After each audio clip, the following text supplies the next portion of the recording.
Book author Patricia B. from South Carolina knows a lot about the Gullah culture. The Gullah culture is very, very rich in the sense that it represents everything that embodies the history of the Africans who came to this area before we had bridges. So a lot of what we do basically represents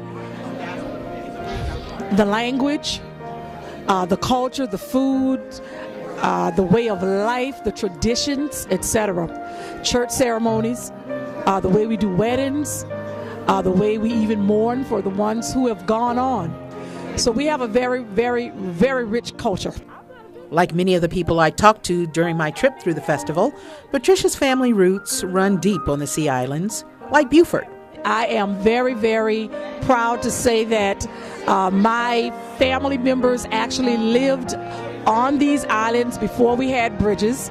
So you can imagine that the dialect that you may even hear when I speak is basically because the Gullah language itself represents the language that came with our enslaved people before we had direct contact with the mainland. So we have lots of the African root words mixed with a little English, and that comes about to bringing the Gullah language itself. And Patricia has found a way to capture this language in an authentic way so that it can be shared by others, and so that others can be educated and entertained by another part of American history.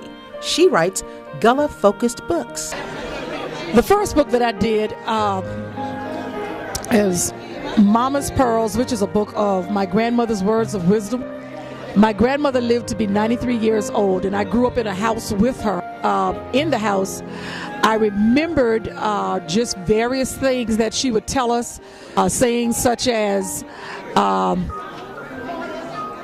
you have to crawl before you walk. I put those old sayings into poetry and then used her collection of pictures to make a photo poetry book.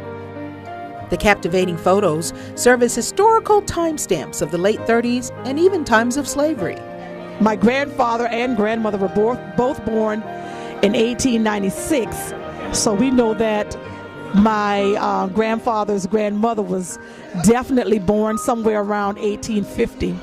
And the richness of her family comprises the key ingredients that make up this rich culture she speaks of so fondly, found on the Sea Islands. Mama says our family is just like Grandma's stew. Each has a unique flavor, not the same of any two. Like the Vidalia onion, some of us are mild, oftentimes we're quiet, and occasionally we smile. But like a clove of garlic, some of us are more distinct. When given an opportunity, we say just what we think. We all strive for excellence. We work while having fun. But like the ham or neck bone, some take longer to get done. But like the carrot or the pea, all of us are so very sweet, and it's because of that special blend that this Gullah family is complete. Spoken like a true Southerner who has now made me hungry again. This time, hungry for more stories, though. By this time in my trip, I have met so many people, but one thing they all say in my interviews, one thing they all believe in, as they would say, know from whence you came round ya. Knowing my heritage has been very important to me because basically I do believe if you don't know where you're from, you definitely do not know where you're going. So my destiny definitely is connected to my path that has been laid from the lives of the people who have gone before me.